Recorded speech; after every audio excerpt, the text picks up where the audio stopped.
The afternoon sun hung heavy over Dry Creek, pouring light thick as honey across the one-street town. Heat shimmered off the tin roofs, turning everything into a slow dream. Horses snorted at the hitching posts, and the clatter of poker chips drifted from the open saloon doors.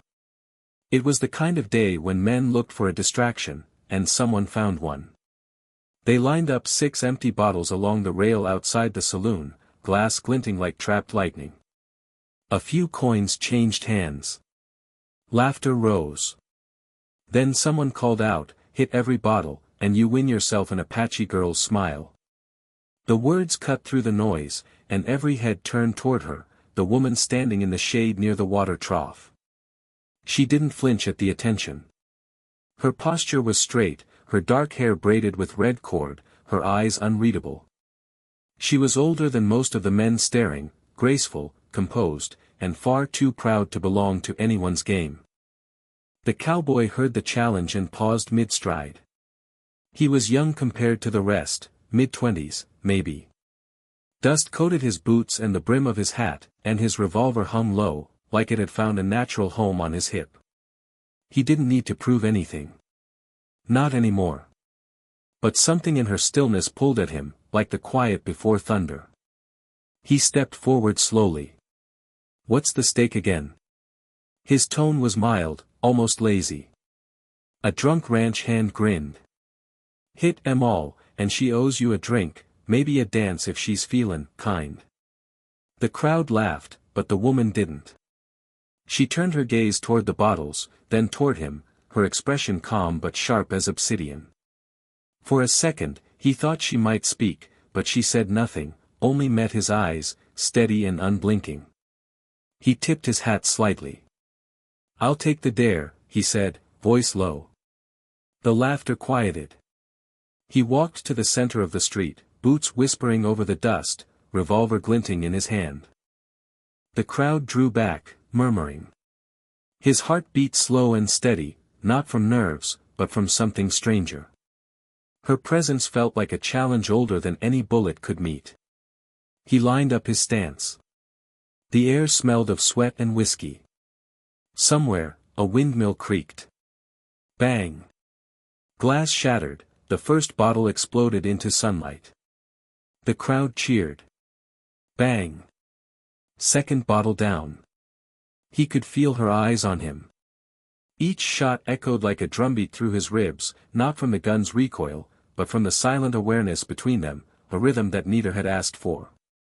When the last bottle burst, the noise swelled, applause, laughter, calls for another round. But he wasn't listening. He turned toward the shade, searching for her face. She was still there, unmoved, watching him. No smile. No words. Just that gaze, calm, assessing, almost sorrowful. And in that breath of silence between them, he realized he hadn't been shooting for a prize.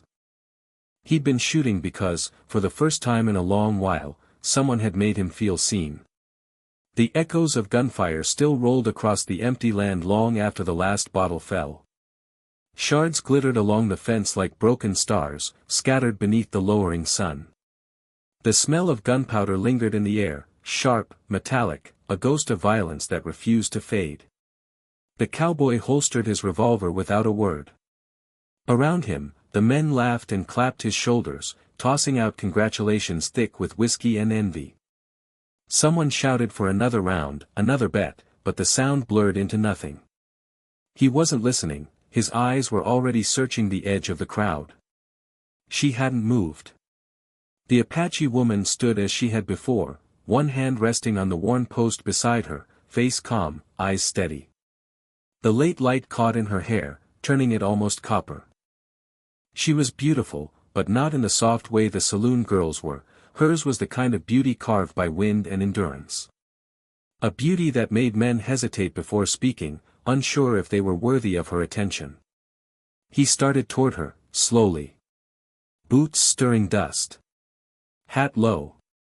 The crowd quieted in curious anticipation, some expecting a boast, others waiting for her rejection. When he stopped a few feet away, he spoke softly, almost uncertain. "Didn't mean to make sport of you, ma'am." Her gaze didn't waver. Then why did you shoot? He hesitated. His hand brushed the brim of his hat, then fell to his side. Maybe because someone said your name like a prize. Didn't sit right. A small silence followed. The town seemed to hold its breath, even the horses shifted uneasily. Her expression softened just a fraction, something unspoken flickering behind her calm exterior. You shoot well, she said finally, her voice low and measured. But a man who shoots well is not always a good man. He nodded, accepting the truth of it without defense. You're right. Guess I'm still trying to be one. The word surprised even him. They hung in the air between them, heavy with honesty. The kind of honesty that came only when a man was too tired to pretend. For a moment, they stood in silence, the crowd fading into background noise. The wind carried the faint jingle of a distant bell, the rustle of dry grass, the hum of something that felt almost like respect. Then she stepped forward, just a single pace. Enough for him to catch the faint scent of smoke and sage on her skin. Her eyes lifted to his, calm but curious now. You win nothing, she said quietly. But you lose nothing either. And with that, she turned and began to walk away. He watched her go, the movement of her dress against the dust, the rhythm of her step steady and proud. Around him, laughter resumed, and the world seemed to pick up its noise again. But he didn't join it. He only stood there, staring after her until the last light of evening brushed her shoulders, and he felt, deep down, that what he'd really hit that day wasn't glass at all. It was the silence he'd been carrying for years. Evening came slow to Dry Creek, pouring a pale gold over the rooftops until the whole town looked dipped in honey and dust. The crowd outside the saloon thinned, leaving only boot tracks and broken glass. Laughter faded into the hum of crickets. Somewhere, a piano faltered into silence. The cowboy lingered on the edge of town, unsure why he hadn't climbed onto his horse and ridden away. He told himself it was the air, cooler now, easier to breathe after a day of heat and gunpowder. But that wasn't the truth. He was waiting, though he couldn't have said for what. Then he saw her. She was walking toward the edge of the desert, shawl drawn around her shoulders, her stride measured and unhurried. The fading light caught the copper threads in her braid. She didn't look back. Something in the quiet confidence of her walk pulled him forward before his mind could object. He called after her softly. "Evening, ma'am." She slowed but didn't turn. "Evening," she answered, her voice low, neither welcoming nor cold. He closed the distance until they walked side by side, a respectful space between them. The road ahead stretched empty, the sky above painted in bruised purples and fading fire. "I owe you an apology," he said finally. "For taking part in that foolish bet." She gave a small breath that might have been a laugh. Men in town make bets. It is what they do when the day grows long. He looked over at her, searching her profile in the dimming light. Still. Didn't sit right. You ain't a prize for anyone to win. Her eyes flicked toward him then, sharp and assessing. Then why follow me now? He didn't have an easy answer. His boots scuffed the ground. Because when you walked away, it felt like the only thing worth following. The words hung there, honest and uncertain. She said nothing for a while. The rhythm of their steps filled the silence. From somewhere down the valley came the far-off cry of a coyote, lonely and wild. Finally, she spoke again, softer this time. Words are easy at dusk. Harder when the sun returns. He smiled faintly. Then I'll try to mean in daylight too. That earned him a sidelong glance, a flicker of amusement, almost approval. They kept walking, and the distance between them seemed to shrink without either of them moving closer. They reached a small rise where the desert stretched out in silver and shadow. She stopped, looking toward the horizon. My people say the desert remembers every step, she said.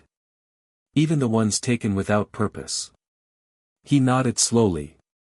Then I hope it remembers this one kindly. The breeze shifted, carrying the scent of sage and the faint warmth of her skin. For the first time that day, her expression softened. She drew her shawl tighter and turned back toward the town. "Good night, cowboy," she said, and there was something almost gentle in it. He watched her go, the curve of her silhouette framed by starlight, and thought, without knowing why, that the night had given him more than victory ever could, a reason to stay a little longer in Dry Creek. That night, the desert lay wrapped in its own silence. Stars spread wide and bright across the sky, too many to count. The kind of stars that made a man feel both small and forgiven. A low fire crackled between two figures seated at the edge of camp, the cowboy and the Apache woman. They hadn't planned to share a fire. She'd stopped to rest near a dry wash, and he'd arrived later, leading his horse carefully through the dark. When she looked up, he'd offered to keep the fire going till dawn. She had studied him for a long moment before nodding once, wordless but not unkind. Now, the flames painted her face in shifting amber light. The lines of her cheekbones caught the glow, the wind lifted stray strands of hair against her temples. She sat straight, knees drawn up slightly, shawl draped over her shoulders. Her presence felt both grounded and distant, like the desert itself. He watched the sparks rise into the night, his voice breaking the quiet. "Used to sit like this with my brother. Back before the war took him." She didn't answer right away. The wood popped, throwing a small shower of sparks into the air. "The desert takes two," she said softly. "Sometimes with storms. Sometimes with silence." He nodded. "Ain't much difference between the two, is there?" Her gaze met his across the flames. "There is. A storm leaves a mark. Silence leaves a hole." He let her words settle. There was no pity in her tone, just truth, clean and steady. He respected that. The firelight danced across her eyes, and he realized how rare it was for someone to speak without trying to comfort or wound. "You lost people too," he said quietly. It wasn't a question. She stirred the fire with a stick. "We all lose. My people, my family. The earth remembers their names even if the world does not." The night wind shifted, carrying the scent of mesquite smoke and the faint sweetness of her hair. The sound of distant coyotes echoed across the flatlands, hollow and mournful. He leaned forward, elbows on his knees, his voice softer now. "You ever wish you could forget instead?" Her eyes flicked toward him, reflective, almost luminous. "Forget, and lose the reason to keep walking?" She shook her head. "No. I carry what I must." He smiled faintly. "Guess I do too. Just not as gracefully." A small silence followed, not heavy, but fragile. She looked at him for a long moment, her gaze steady, searching. Then, without speaking, she reached up and tucked a loose strand of hair behind her ear. The gesture was simple, but his breath caught anyway. His hand twitched as though it wanted to mirror hers, to brush that same strand, to trace the curve of her cheek, but he stopped halfway. She noticed the hesitation, the pull of it, and something in her expression softened, though she said nothing. The fire crackled between them, an unspoken promise glowing low and warm. Neither moved closer. Neither needed to. The distance between them was alive now, full of something tender and unfinished. Above, the stars burned quietly, keeping their secrets. By late evening the air had changed. A dry wind swept down from the mesas, carrying the warning scent of rain. The stars dimmed behind a slow-moving ceiling of cloud. Out on the open plain, the world felt vast and uncertain again, no sound but the shuffle of their horses and the steady rhythm of their boots in the sand. She was the first to notice the lightning. A pale vein split the sky to the east, silent but sharp. "Storm," she murmured, scanning the horizon. He looked up, hand rising to steady his hat. "It'll break hard," he said. "We need cover." They quickened their pace toward a narrow cleft in the canyon wall she knew from years of traveling the desert. By the time they reached it, the wind had turned fierce, grains of sand stinging their faces, the sky roaring like an angry sea. They pressed inside the shallow cave just as the first heavy drop struck the ground. The rain came all at once.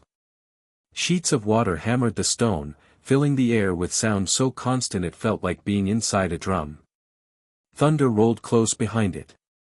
Their fire from earlier felt a lifetime away. He knelt, shaking out his coat and offering it toward her. "You'll freeze in that shawl." She hesitated, pride warring with need. Then she accepted, wrapping the coat around her shoulders. The leather smelled faintly of smoke and dust and something undeniably his. "Thank you," she said quietly. He nodded, settling across from her, their backs pressed to the same wall. For a time they simply listened, to the storm, to their own breathing, to the small sounds that made two strangers feel less alone. A sudden crack of thunder shook loose a shower of dust from the ceiling. Instinctively he reached across the narrow space, his hand finding her arm. She didn't pull away. Her skin was cool, the muscle beneath steady. His thumb rested there a second longer than it should have. When he finally let go, she was watching him. Not with judgment, but with a kind of calm awareness that made him more nervous than the storm outside. "You still think you can win people with skill?" she asked softly, half teasing. He met her gaze. "Not trying to win. Just trying not to lose the few who still look my way." Rainwater trickled from the rock behind her, catching the faint light from the narrow cave mouth. She drew the coat tighter and shifted closer, enough that their shoulders brushed. Warmth passed between them, quiet, human, necessary. They sat that way through the worst of it. The wind screamed beyond the entrance, but inside there was a fragile peace. When the thunder moved off and the rain eased into a steady whisper, she spoke again, her voice barely audible. "The desert cleans itself with storms. Maybe people do too." He looked at her then, really looked, and something in him loosened. "Then maybe I'm finally gettin' washed clean." Her smile was small but real. For the first time, the distance between them felt like it had meaning, not a wall, but a bridge. Morning crept in slow and soft. The storm had passed, leaving the world washed clean and still. Outside the canyon, a pale mist clung to the desert floor, turning the land silver in the first light. Inside the shelter, the fire had burned itself down to embers. Smoke curled lazily upward, carrying the scent of ash and rain. The cowboy woke first. His coat still rested around her shoulders, and she was sleeping lightly, head tilted toward the cave wall, dark hair loosened from its braid. For a moment he just watched her, the quiet rise and fall of her breath, the calm strength in her posture even at rest. There was nothing fragile about her, yet something about this stillness made him feel protective in a way he hadn't felt for years. He turned to the cave mouth and poured water from his canteen into a small tin pot. When the liquid began to steam, he added grounds from his satchel, the rich scent of coffee spreading through the cool air. She stirred then, blinking against the dawn. "Morning," he said softly. She adjusted the shawl, his coat, really, around her shoulders. "The storm is gone," she murmured. "Yeah. Left the world better than it found it." He offered her the cup.